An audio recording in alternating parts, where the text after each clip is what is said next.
Okay, so there you go. A whole bunch of 2-5-1 chords using the sort of flat 9, sharp 9 sound. And that sound in the key of C is...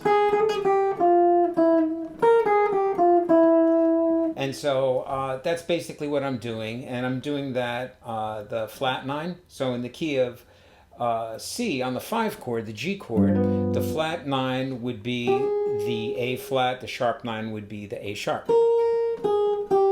And so I'm doing the flat 9 and sharp 9 on the 2 chord, and then the root on the G chord, the flat 7, which resolves to the 3rd of the C chord. And what I did in this little example is I put everything through the cycle of fifths. And so you start on C. The cycle of fifths is C, F, B flat, E flat, A flat, D flat, G flat, B, E, A, D, G, C.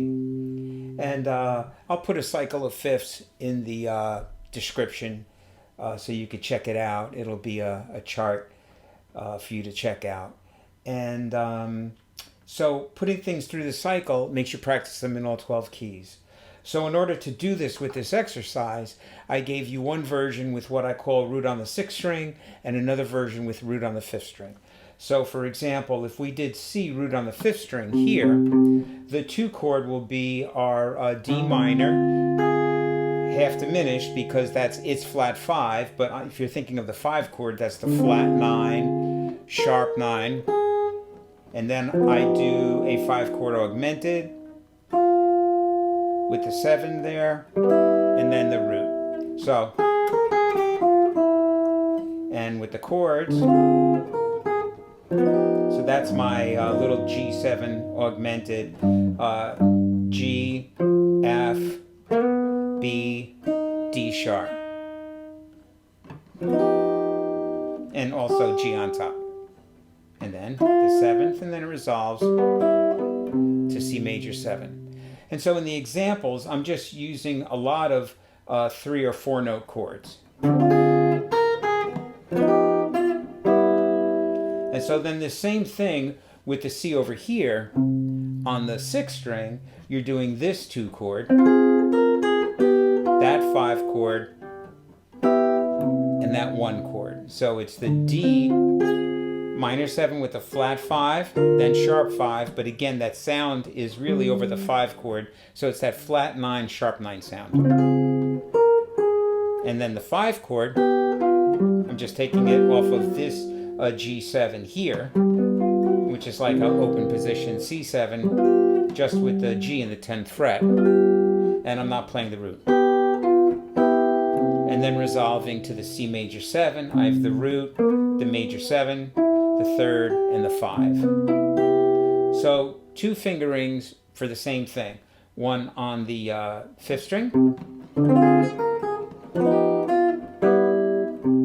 one on the 6th string.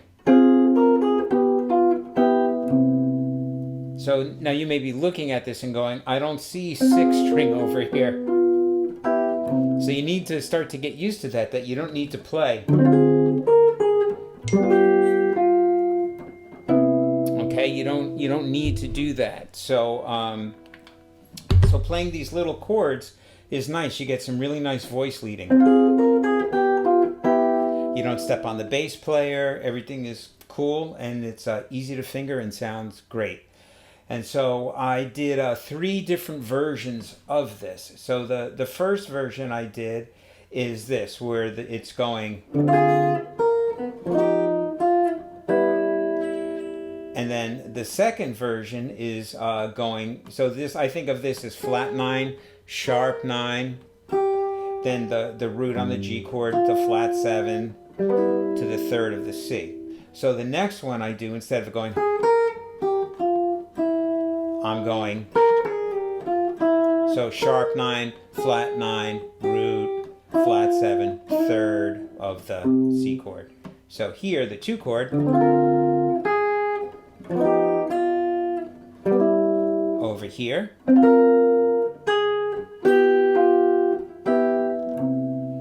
the third way I do it is, so that's flat 9, sharp 9, flat 9, root, flat 7, third of the C chord.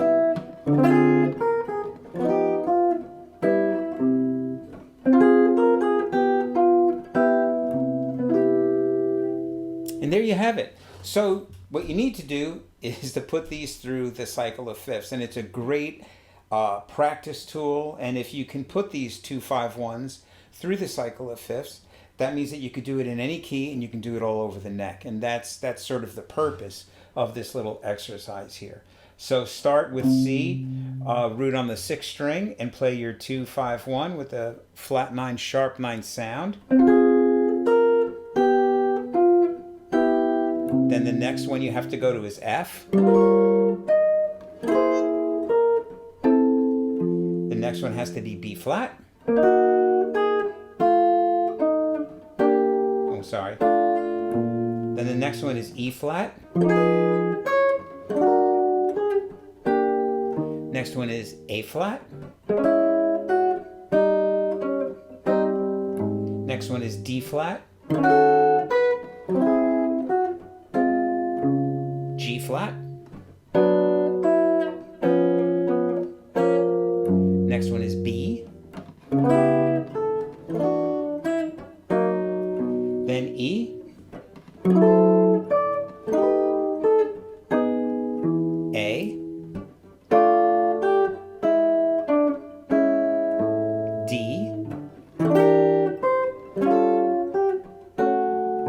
G. Then we're back at C, but root on the 5th string.